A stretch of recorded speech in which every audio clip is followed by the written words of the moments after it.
geneticamente eles têm menos do que a gente. Existem sim alguns genes em determinadas famílias, genes hereditários, que são mais favoráveis a determinadas doenças psiquiátricas, como a esquizofrenia, por exemplo. Mas estatisticamente se sabe que a depressão é mais comum no mundo mais industrializado do que no mundo não tão industrializado.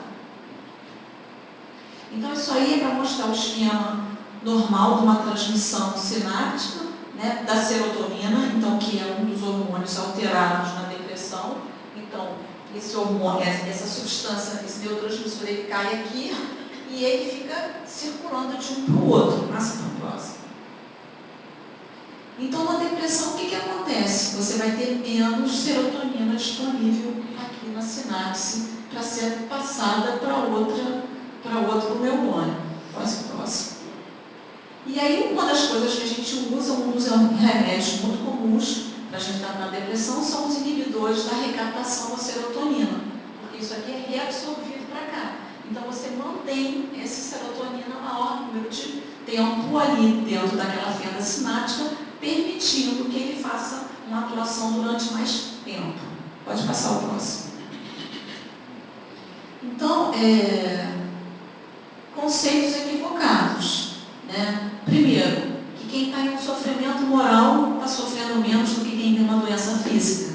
Às vezes, o sofrimento moral é tão doloroso quanto qualquer outra doença física. Às vezes, é mais fácil você tratar uma doença orgânica grave do que um quadro depressivo grave. E a outra coisa é aquilo que eu já tinha falado, a pessoa não melhora porque não quer. Então, a gente sabe que o paciente que tem uma questão psicológica, psiquiátrica, ele precisa vir ao centro, ele precisa se conectar, ele precisa mudar as suas vibrações, porque senão ele vai ficar num círculo vicioso de doença que ele não vai conseguir sair. Passa o próximo. E aí, o que o Manuel Filomeno de Miranda, que é um grande estudioso dos quadros de obsessão e de doença psiquiátrica, ele tem um grande interesse nisso, o que ele fala em relação aos transtornos psiquiátricos? Ele diz que as enfermidades mentais são efeitos e não causas, são cada dia mais numerosos os transtornos psíquicos, psicológicos e obsessivos. E eles se expressam em alienações mentais, transtornos emocionais e obsessões simples, agravando-se quando se mesclam as problemáticas psíquicas e fisiológicas com as espirituais, complicando o quadro das psicopatologias difícil de ser erradicado. Em suma, o que ele está dizendo? Que a questão espiritual e a orgânica estão misturadas e que precisam ser vistas como um conjunto. Pode passar ao próximo. Então, e na visão espírita, então a gente que é espírita não pode simplesmente achar que é só uma deficiência de neurotransmissor e que não tem mais alguma coisa relacionada com isso.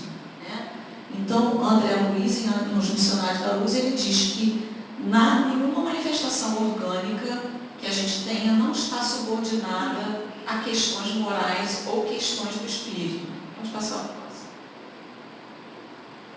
E aí é uma questão do Livro dos Espíritos que pergunta, né, sobre a influência oculta dos espíritos sobre o nosso pensamento e sobre nossas ações. E a espiritualidade responde o quê? É perguntado a eles, os espíritos influem sobre nossos pensamentos e ações? E aí eles dizem o quê? Muito mais do que se imagina. Muitas vezes a gente é levado por eles a fazer determinadas coisas sem se dar conta. E o que a gente pode então fazer para se conectar de uma forma diferente, para modificar isso? Pode passar o próximo. Então, essa influência espiritual, essa questão espiritual, ela está basicamente ligada a duas questões. A primeira questão é aquela questão da sintonia e da frequência do rádio. Então, quando a gente está com pensamentos alegres, pensamentos bons, pensamentos de esperança, naturalmente a gente se sintoniza com pessoas e com espíritos encarnados e desencarnados que tenham a mesma frequência mental da gente. No entanto, quando a gente escolhe ou não escolhe, não está conseguindo não escolher de uma forma diferente, pensamentos depressivos, negativos, de raiva, de ódio, a gente invariavelmente vai se conectar a espíritos que tenham a mesma frequência mental que a gente. E isso vai amplificar aquela questão que a gente tem. Então a gente precisa fazer um esforço para tentar transformar o nosso pensamento, para que a gente possa mudar a frequência vibratória. Muitas vezes a gente não consegue isso sozinho, e aí o que a gente faz? Bota o joelhinho no chão, uma maneira de dizer, e pede a Deus para ajudar a gente a mudar a forma como é. Então a gente às vezes não consegue sozinho, mas a gente sempre vai ser auxiliado.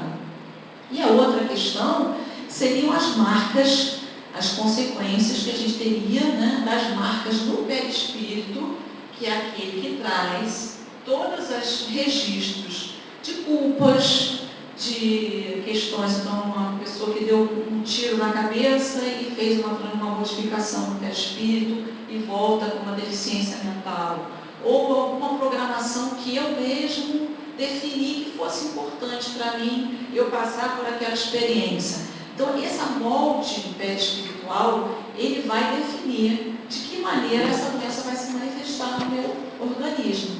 Então, o que a gente vê organicamente, ela é a demonstração do que foi programado lá na espiritualidade, no molde perispiritual, e que vai dar origem ao corpo físico. Pode passar a próxima. E aí, né, vem a pergunta, o que a gente pode fazer para... Você está falando tanta coisa interessante, mas uma coisa que não me sai da cabeça, é um paralelo a isso, mas não é isso. Eu entrei numa livraria esses dias para comprar um livro, e caiu na minha cabeça um livro que o nome é Ansiedade.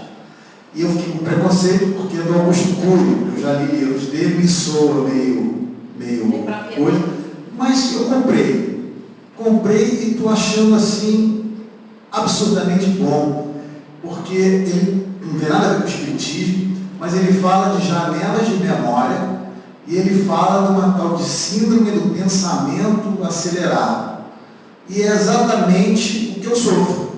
Eu chego um dia, eu estou cansado, eu estou estressado, eu deito para dormir, mas o cérebro não para.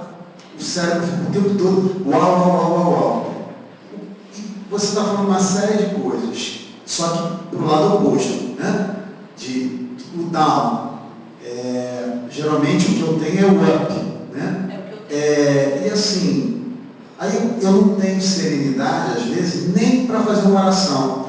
Aí eu abro Fonte Viva, porque o Emmanuel, eu não sei se é porque eu estou ficando velho e estou começando a entender melhor o Emmanuel, mas o cara é feríssimo, né?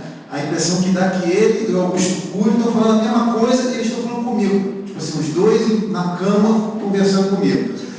Essa coisa da síndrome do pensamento acelerado, a gente tem alguma terapia espírita, algum procedimento que a gente possa segurar um pouco a onda?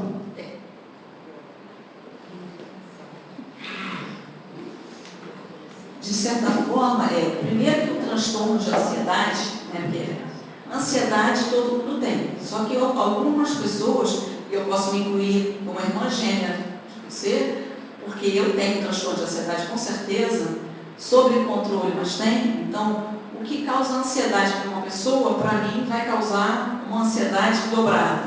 Então, uma coisa simples, que vamos dizer, você está 5 minutos atrasado, você sabe que não vai acontecer, mas aquilo que para o meu marido seria tranquilo, ele está 5 minutos para mim, já começa a ligar, olha só, eu estou atrasada, estou aqui estacionando. Aí às vezes as pessoas falam assim, por que você está me ligando se você está aí no estacionamento?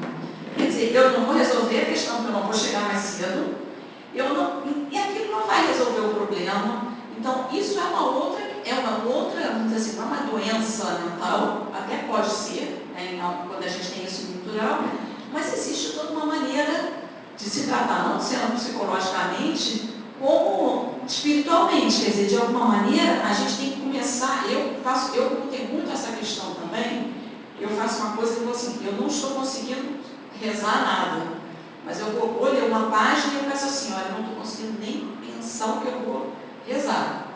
Me ajuda a dar uma diminuída e tentar me desligar. Mas é muito difícil, porque eu sou aceleradíssima também. Então, assim, a outra coisa que eu acho que é importante, e que o Espiritismo ele vem como uma terapia para a gente que é ansioso, ele fala, não empilha as coisas. O que é empilhar? A gente que é ansioso tem muita maneira de empilhar os problemas.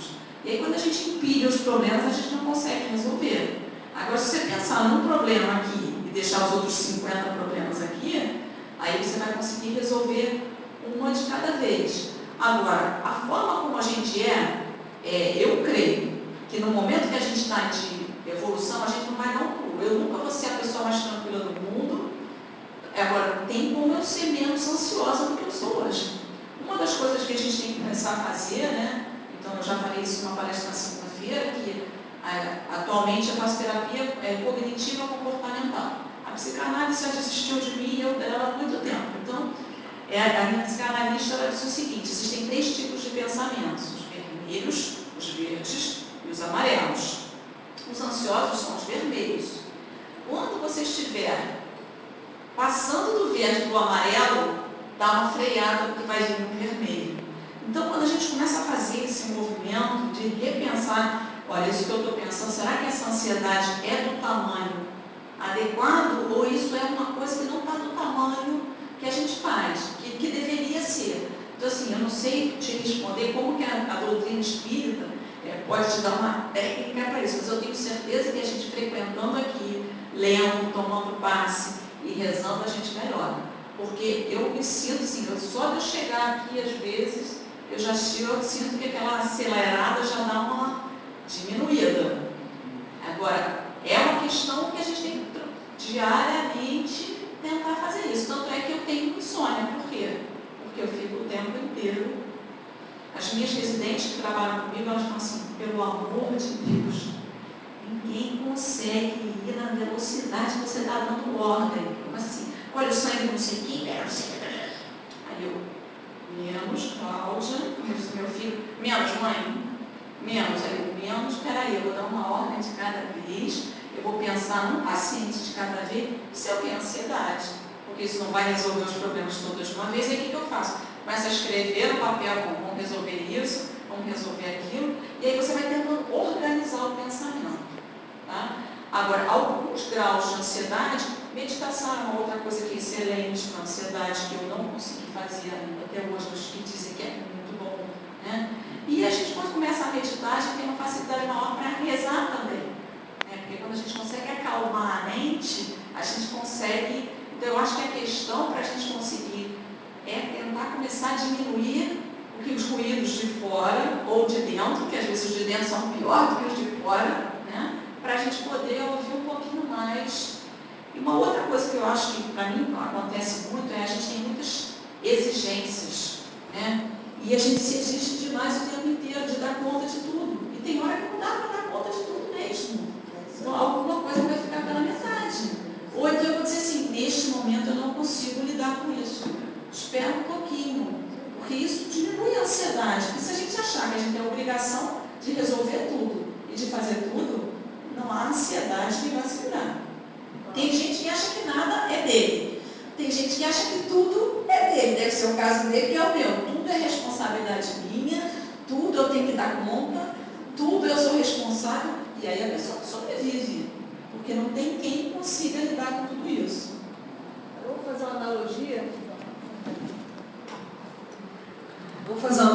Com e-mail. Né? Todo mundo, a maioria trabalha com e-mail hoje. Então, antigamente eu ficava desesperada quando eu chegava no trabalho e tinha assim, sei lá, a minha sócia, que é gerente de projeto, recebe 300 por dia. Para ela isso é mole. Para mim, respingava assim uns 100. Então, desses 100, aí você